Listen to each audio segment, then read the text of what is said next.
네, 오늘은 성도의 이중생활이라는 제목으로 함께 말씀을 나누고자 합니다. 우리의 일상을 가만히 들여다보면 의외로 많은 사람들이 눈에 보이지 않는 불안과 기대 속에서 여러 가지 미신과 속설들을 마음 한켠에 두고 살아가는 모습을 발견하게 됩니다. 자, 그런데 하나님을 믿는 우리 가운데서도 이러한 모습들을 심심치 않게 발견할 수가 있습니다. 다시 말하면 우리는 하나님을 믿는 사람들이라고 말하고 있지만 정작 삶의 선택 앞에서는 알게 모르게 여러 속설들과 미신적인 기준들에 마음을 두고 살아갈 때가 있다는 것입니다. 예를 들어 본다면 이런 것들입니다. 우리가 이사를 하려고 하면 어떤 날을 찾게 되나요? 손 없는 날을 찾게 됩니다. 또 집을 구할 때는 터를 중요하게 봅니다. 누군가는 빨간색으로 이름을 쓰면 절대로 안 된다고 하고, 또 침대 머리 방향을 잘 맞춰야 잠을 잘 잘 수 있다고도 말합니다. 또 어떤 건물의 엘리베이터에 보면은 4층을 숫자 4로 써놓지 아니하고 영어로 F로 써있는 곳이 있는가 하면, 밤에는 휘파람을 절대로 불어서는 안 된다고 하고, 시험 전에는 어떤 국을 먹지 않습니까? 미역국은 절대로 먹으면 안 된다고 합니다. 또 새 차를 타면 안전을 위해서 고사를 지내야 하고, 현관 앞의 거울의 위치가 복을 결정한다라고 말하기도 합니다. 자, 여러분 어떠십니까? 여러분 그렇게 믿고 계셨던 거 한 가지라도 있으신가요? 네, 흥미로운 것은 이런 것들이 어떤 특별한 사람들만의 이야기가 아니라는 것입니다. 교육 수준이나 나이와 상관없이 의외로 많은 사람들이 이런 것들을 마음 한편에 품고 살아가고 있습니다. 왜 이런 것들을 신경 쓰며 살아가는 것일까요? 단순히 전통이라서입니까? 오래된 관습일까요? 그런데 여러분, 이 모습을 우리가 조금 더 깊이 들여다보면 이 안에는 한 가지 공통된 마음이 있습니다. 바로 앞날을 알 수 없기 때문이라는 것입니다. 내일 어떤 일이 일어날지 모르고, 계획한 일이 잘 될지 확신할 수 없고, 내가 사랑하는 사람들에게 어떠한 일이 생길지 알 수가 없기 때문이라는 것입니다. 그래서 사람은 알 수 없는 미래 앞에서 불안해지고, 그 불안을 견디기 위해 무언가를 붙잡으려고 한다고 하는 것입니다. 그것이 어떤 사람에게는 날짜를 붙잡고, 어떤 사람에게는 방향을 붙잡고, 어떤 사람은 징조를 붙잡는다라고 하는 것입니다. 자, 그런데 오늘 우리가 함께 나누고자 하는 말씀은 우리에게 아주 중요한 질문을 던져줍니다. 그것은 정말 성도가 의지하며 살아야 하는 것은 무엇일까라고 하는 것입니다. 우리는 입술로는 하나님께 내 삶을 맡긴다라고 말하면서도 마음은 여전히 다른 안전장치들을 찾고 있는 것은 아닙니까? 그러나 성도의 믿음은 입술의 고백에서 끝나는 것이 아니라 불안한 순간에 무엇을 선택하느냐에서 드러나게 되는 것입니다. 요즘 젊은 세대 사이에서는 한 가지 그들이 재밌게 여기며 즐기는 놀이가 있는데, 바로 타로 카드나 사주를 친구들과 함께 보는 것이 하나의 놀이처럼 여겨지고 있다고 합니다. 연인끼리 궁합을 맞춰보고, 친구들끼리 연애운과 재물운을 보며 웃고 즐기곤 합니다. 그 많은 젊은 사람들이 이렇게 말합니다. 우리가 이것을 진짜로 믿는 것은 아니고 그냥 재미로 하는 겁니다. 그냥 호기심입니다. 거기에 인생을 걸고 있는 건 아닙니다라고 말입니다. 그러나 카드의 그림이 아무리 예쁘고 감성이 담겨 있다라고 하여서 본질이 달라지는 것은 아닙니다. 15세기 유럽에서 놀이로 시작된 이 타로 카드는 18세기에 와서는 점술의 도구로 변질되었고 오늘날까지 점을 치는 용도로 사용되고 있습니다. 카드의 배열과 상징으로 미래와 관계와 선택을 읽어내는 것, 이것은 명백한 점술이며 하나님이 금하신 우상숭배의 한 형태입니다. 사주도 마찬가지입니다. 태어난 연, 월, 일시를 기준으로 사람의 성향과 운명을 해석하려고 합니다. 또 운세는 하루나 한 해의 흐름을 미리 알려고 하고, 별자리는 하늘의 별과 행성의 위치를 통해 성격과 관계와 운명을 설명하려고 합니다. 모양들은 다 다르지만 그 밑바닥에는 같은 마음이 있습니다. 우리 화면에 띄워주시겠습니까? 바로 하나님이 아닌 다른 통로를 통해 내 앞날을 알고 싶다는 것입니다. 바로 이것이 성경이 경계하고 있는 지점입니다. 점술이란 단순히 미래를 궁금해하는 행위가 아닙니다. 하나님께 묻기보다 다른 통로를 통해 앞일과 운명과 숨겨진 정보를 알아내려고 하는 것입니다. 즉, 내 삶의 방향을 하나님의 말씀에 맡기는 것이 아니라 어떠한 계산과 상징과 징조에 맡기려는 것입니다. 성경은 이것들을 한 묶음으로 금하고 있습니다. 점술, 복술, 징조에서 마법, 주문, 영매, 신접한 자, 죽은 자에게 묻는 일, 이러한 것들을 하나님은 가볍게 보시지 않으셨다는 것입니다. 하나님의 자녀가 이런 통로를 찾는 것을 지혜나 조심성이라고 부르지 않으셨다는 것입니다. 그래서 레위기 19장 31절 말씀에 보면 이렇게 말하고 있습니다. 너희는 신접한 자와 박수를 믿지 말며 그들을 추종하여 스스로 더럽히지 말라. 나는 너희 하나님 여호와이니라. 아멘. 또 이사야 8장 19절 말씀에서는 이렇게 말하고 있습니다. 어떤 사람이 너희에게 말하기를 주절거리며 석살거리는 신접한 자와 마술사에게 물으라 하거든 백성이 자기 하나님께 구할 것이 아니냐, 산 자를 위하여 죽은 자에게 구하겠느냐 하라 라고 되어 있습니다. 성경의 질문은 분명합니다. 하나님의 백성이 자기 하나님께 구하여야 될 것이 아니냐는 것입니다. 하나님의 백성이라면 하나님께 물어야 하지 않느냐는 것입니다. 하나님의 자녀라면 하나님께 나아가지 않아야 하겠느냐라고 하는 것입니다. 앞날이 불안할수록, 마음이 흔들릴수록, 선택이 어려울수록 더더욱 하나님께 엎드려야 하지 않겠느냐라고 말하고 있는 것입니다.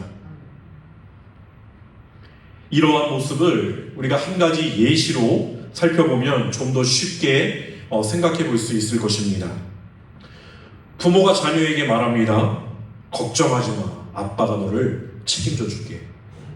염려하지 마. 엄마가 너를 입히고 먹이고 지켜줄게. 자, 이렇게 부모가 자녀에게 말하는데 그 자녀가 부모에게는 말도 하지 않고 다른 집에 가서 쌀을 구해옵니다. 다른 사람에게 돈을 빌려옵니다. 다른 어른에게 가서 자기의 미래를 부탁합니다. 부모가 충분히 사랑하고 책임지겠다고 말하고 있는데도 자녀는 부모를 제껴두고 다른 곳을 찾아다니는 것입니다. 그래서 그 부모가 묻습니다. 아니, 왜 나를 두고 다른 데를 찾아다니니?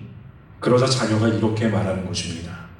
솔직히 아빠가 나를 끝까지 책임질 수 있을지 잘 모르겠어요. 엄마가 정말 나를 지켜줄 수 있을지 확신이 없어요. 이 말은 부모를 진짜 신뢰하지 못하겠다라고 하는 뜻이 아니겠습니까? 사랑하는 성도 여러분, 그런데 우리의 모습도 이와 비슷할 때가 있다는 것입니다. 우리는 예배의 자리에서 고백합니다. 하나님은 나의 아버지이십니다. 하나님은 나의 목자이십니다. 하나님은 나의 피난처이십니다. 하나님께서 내 삶을 인도하십니다. 그런데 막상 삶의 중요한 선택 앞에 서면 마음이 흔들립니다. 하나님께 묻기보다 먼저 나의 운세를 찾아보게 됩니다. 말씀보다 사주가 더 궁금해집니다. 기도보다 궁합이 더 신경 쓰입니다. 하나님의 인도하심보다 어떤 징조와 느낌이 또 조건이 더 확실해 보입니다. 바로 이것이 성도의 이중생활이라는 것입니다. 입술로는 하나님을 믿는다고 말하지만 마음 깊은 곳에서는 다른 것을 더 의지하고 있는 삶입니다. 예배당 안에서는 하나님을 주인으로 고백하지만 삶의 자리에 나아가면 나의 불안과 두려움을 달래줄 다른 안전장치를 향해 급급해하며 다른 것들을 찾고 나아가는 삶이라는 것입니다. 물론 하나님께서 우리의 연약함을 모르시는 분이 아니십니다. 하나님은 우리가 얼마나 불안해하는지, 얼마나 쉽게 낙담하게 되는지 아는 분이십니다. 그래서 오늘 말씀은 너희들 똑바로 믿어라 라고 매섭게 우리를 몰아붙이시려는 말씀이 아니라 그런 우리를 책망하지 아니하고 하나님께로 나아오게 하고자 하시는 하나님의 마음이 담겨진 말씀이라는 것입니다. 그렇기 때문에 우리는 분명하게 알아야 합니다. 점을 보고 사주를 듣고 궁합을 확인하는 일이 위험한 이유는 단순히 그 행위가 종교적으로 잘못되었기 때문만이 아닙니다. 더 깊은 문제는 그 말들이 내 마음 안에 들어오게 되기 때문인 것입니다. 누군가가 올해는 당신의 재물 운이 막혀 있다라고 말하면 그 말이 마음에 남는 것입니다. 그래서 중요한 결정을 앞두고 자꾸 주저하게 됩니다. 또 누군가가 이 사람과는 궁합이 좋지 않다라고 말하면 그 말이 관계 속에 들어옵니다. 원래는 대화로 풀 수 있었던 일도 괜히 불길하게 느껴지고 작은 갈등도 이래서 그렇구나라고 운명처럼 받아들이게 된다는 것입니다. 누군가가 올해는 조심해야 할 시기다라고 말하면 아직 일어나지도 않은 일을 가지고 두려워하는 자리에 섭니다. 그리고 어느 순간부터 그렇게 하나님의 말씀보다 그 말이 더 크게 들리게 된다는 것입니다. 이것이 무서운 것입니다, 여러분. 처음에는 재미로 보았다고 말합니다. 믿지 않는다고 말합니다. 그냥 한번 해본 것이라고 말합니다. 그러나 그 말이 마음에 들어오면 그 다음부터는 그 말이 내 생각을 움직이게 된다는 것입니다. 내 감정을 흔들고 내 선택에 영향을 주고 그리고 일이 잘 풀리지 않을 때는 어떻게 됩니까? 다시 그곳을 찾아가게 된다는 것입니다. 재정적으로 어려워지면 다시 운세를 찾습니다. 관계가 흔들리면 다시 궁합을 봅니다. 미래가 불안해지면 다시 타로 카드를 펼칩니다. 삶이 막힌 것 같으면 다시 다른 영적 통로를 찾는다는 것입니다. 그렇게 반복되고 반복되다 보면 어느새 그것은 단순한 참고가 아니라 나의 의지가 되는 것입니다. 그리고 의지는 결국 내 마음의 중심의 문제가 되는 것입니다. 내가 두려울 때 의지하는 것, 내가 흔들릴 때 붙들려고 하는 것, 내가 결정할 때 마지막으로 기준으로 삼는 것, 그것이 내 마음의 우상이 될 수 있다는 것입니다. 자, 그런데 여러분, 그렇다고 해서 오늘 말씀이 우리 삶의 오래된 생활의 지혜까지 미신이라고 말하는 것은 아닙니다. 집을 구할 때 햇빛과 통풍이 잘 드는 것을 살피는 것은 지혜입니다. 아이를 키우기 좋은 환경인지, 안전한 동네인지, 생활 동선이 편한 곳인지 살펴보는 것은 지혜입니다. 결혼을 앞두고 서로의 신앙과 가치관, 성격과 생활 습관을 충분히 알게 되는 것도 지혜입니다. 친구를 사귈 때 그 사람의 말과 행동과 열매를 보며 신중하게 다가가는 것도 지혜입니다. 이직이나 창업을 앞두고 시장 상황과 재정 상태와 현실적 조건을 따져보게 되는 것도 지혜입니다. 큰 결정을 앞두고 경험 있는 사람들의 조언을 듣고 전문가의 의견을 참고하는 것도 지혜입니다. 성경은 이렇게 지혜를 무시하는 것이 아닙니다. 오히려 우리에게 지혜롭게 살라고도 말씀하고 계십니다. 그런데 지혜와 미신은 분명히 다르다는 것입니다. 지혜는 하나님이 주신 이성과 분별력을 사용하여 책임있게 선택하는 것이 지혜입니다. 그러나 미신은 어떤 행위와 방향과 색깔과 날짜와 상징이 내 복과 화를 결정한다고 믿는 것이 미신인 것입니다. 그래서 이 방향이면 복이 들어온다, 이 구조면 재물 운이 빠져나간다, 이 색을 써야 일이 더 잘 풀린다, 이런 식으로 믿는 순간 그것은 더 이상 생활의 지혜가 아니라는 것입니다. 그것은 하나님을 신뢰하는 믿음에서 벗어나 다른 힘을 의지하는 미신의 영역으로 들어갔다는 것입니다. 기준은 단순합니다. 나는 지금 하나님의 은혜를 의지하고 있는가? 아니면 어떤 행위와 조건과 상징을 의지하고 있는가? 나는 하나님의 말씀을 기준으로 삼고 있는가? 아니면 나의 불안을 잠재워줄 다른 신호를 찾고 있는가? 나는 하나님께 내 미래를 향하여 묻고 있는가? 아니면 하나님 아닌 다른 통로에서 답을 얻으려고 하고 있는가? 이것이 기준이라는 것입니다. 그리고 바로 이 질문 앞에서 오늘 우리가 함께 읽었던 본문 말씀이 우리에게 들려오는 것입니다. 사도 바울은 빌립보 교회 성도들에게 이렇게 말하고 있습니다. 빌립보서 4장 6절의 첫 시작의 말씀입니다. 아무것도 염려하지 마요. 아무것도 염려하지 마요. 자, 여기서 우리는 이 말씀을 조심스럽게 들어야 합니다. 바울이 염려하지 말라라고 했다고 해서 성도는 아무런 감정도 느끼지 않는 사람이 되어야 한다는 뜻이 아닙니다. 성도도 불안합니다. 성도도 걱정합니다. 성도도 앞날이 보이지 않을 때 마음이 흔들립니다. 자녀의 문제 앞에서 염려할 수 있습니다. 건강 문제 앞에서 두려울 수 있습니다. 경제적인 문제 앞에서 잠이 오지 않을 수 있습니다. 관계의 갈등 앞에서 마음이 무너질 수도 있습니다. 앞으로 어떻게 살아야 할지 몰라 답답할 수 있습니다. 신앙은 이러한 우리의 감정을 부정하려고 하는 것이 아닙니다. 믿음은 나는 하나도 불안하지 않다라고 말하는 척 하는 것이 아닙니다. 문제는 이러한 염려들이 우리를 어디로 데려가고 있느냐에 있는 것입니다. 염려는 우리를 하나님께로 데려갈 수도 있습니다. 그러나 염려는 우리를 하나님이 아닌 다른 곳으로도 끌고 갈 수 있다는 것입니다.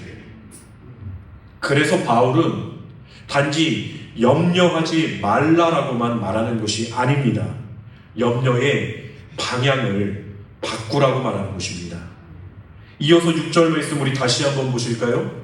아무것도 염려하지 말고 그 다음에 어떤 방향으로 나아가려고 하고 있습니까? 다만 모든 일에 기도와 간구로 너희 구할 것을 감사함으로 하나님께 아뢰라라고 하였다는 것입니다.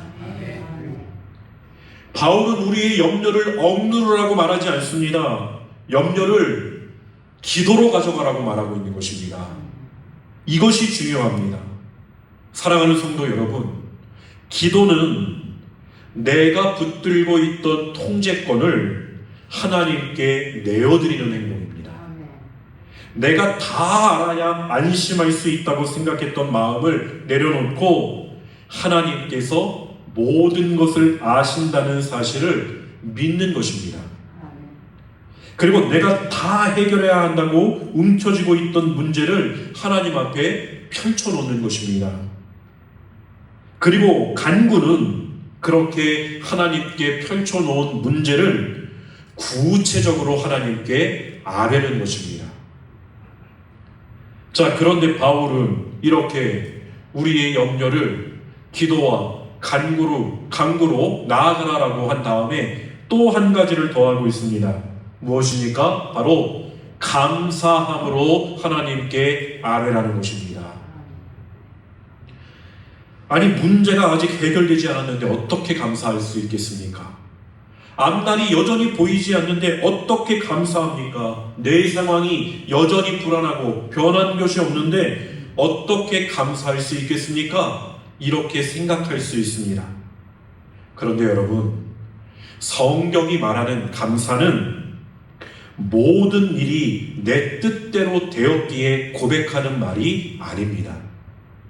성경에서 말하는 감사는 내가 미래를 알기 때문에 드리는 것이 아니라 나의 미래를 아시는 하나님을 믿기 때문에 감사하는 것입니다. 감사는 내 손에 답을 얻게 되어서 드리는 것이 아니라 내 삶이 하나님의 손에 있음을 믿기 때문에 드리는 것이라고 하는 것입니다. 그것이 감사인 것입니다. 그래서 감사는 염려의 반대편에 있는 것입니다. 염려는 말합니다. 네가 모르면 안 된다. 네가 붙잡지 않으면 무너진다. 네가 통제하지 않으면 큰일 난다. 그런데 감사는 이렇게 말하는 것입니다. 내가 다 몰라도 하나님은 다 아신다. 내가 다 붙들지 못해도 하나님께서 붙드신다. 내가 다 통제하지 못해도 하나님께서 다스리신다. 그래서 감사는 상황에 대한 반응이 아니라 하나님에 대한 신뢰의 표현입니다. 하나님을 믿는다면 우리는 감사할 수 있다는 것입니다. 이 감사가 있을 때 오늘 이어지는 7절 말씀에서 하나님은 놀라운 약속을 주셨습니다. 우리 7절 말씀 함께 읽어보겠습니다. 읽겠습니다. 그리하면 모든 지각에 뛰어난 하나님의 평강이 그리스도 예수 안에서 너희 마음과 생각을 지키시리라. 아멘. 모든 지각에 뛰어난 하나님의 평강이, 그렇습니다. 이것은 세상의 계산으로는 설명되지 않는 평강입니다. 내 상황만 보면 지금 불안해해야 하는데 이상하게 하나님 안에서 무너지지 않는 것입니다. 아직 문제가 다 끝나지 않았는데 하나님이 붙들고 계심을 알기에 견딜 수 있는 힘이 생겨나게 되는 것입니다. 내일을 다 알지 못하지만 오늘을 하나님께 맡겨드릴 수 있는 믿음이 생겨나게 된다는 것입니다. 그 평강이 우리의 마음과 생각을 지키신다라고 말하고 있습니다. 염려가 가장 먼저 공격하는 곳이 바로 우리의 마음과 생각입니다. 마음은 두려움으로 흔들리고 생각은 아직 일어나지 않았지만 그 일에 최악의 경우의 수를 계속 그리게 만듭니다. 과거의 실수를 붙들고 후회하게 만들기도 하고 미래의 가능성을 두려워하며 잠을 이루지 못하게도 합니다. 그런데 하나님께 기도와 간구와 감사함으로 나아가는 사람에게 하나님은 평강으로 그 마음과 생각을 지켜주시겠다라고 하시는 것입니다. 여기서 지켜주신다라고 하는 표현은 군사가 성을 둘러 지키고 경비하는 모습을 떠올리는 말입니다. 그렇게 하나님께서 우리를 단단하게 굳게 붙잡고 지켜주시겠다는 것입니다. 즉 하나님의 평강이 군사가 되어 우리의 마음과 생각을 둘러 보호하여 주시는 것. 여러분, 이것이 성도가 하나님을 믿는 자들이 누리는 은혜인 것입니다. 우리는 이 은혜를 누리며 살아가는 자들이어야 하는 것입니다. 세상의 다른 것들, 눈에 보여지는 어떠한 것들을 붙잡으려고 하는 것이 아니라 하나님이 말씀으로 나에게 지켜주시겠다고 하신 그 약속을 굳게 믿으며 그 은혜가 내 안에 있다라고 하는 사실을 늘 깨닫고 그것을 누리는 자가 바로 성도요 하나님의 사람인 것입니다. 사랑하는 성도 여러분, 하나님은 우리의 불안을 꾸짖으시기만 하시는 분이 아닙니다. 하나님은 우리의 불안을 가지고 당신께 나아오라고 하시는 분이십니다.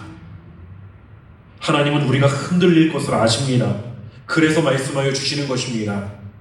아무것도 염려하지 말고 기도와 간구로 내게 나아와라. 감사함으로 내게 맡겨라.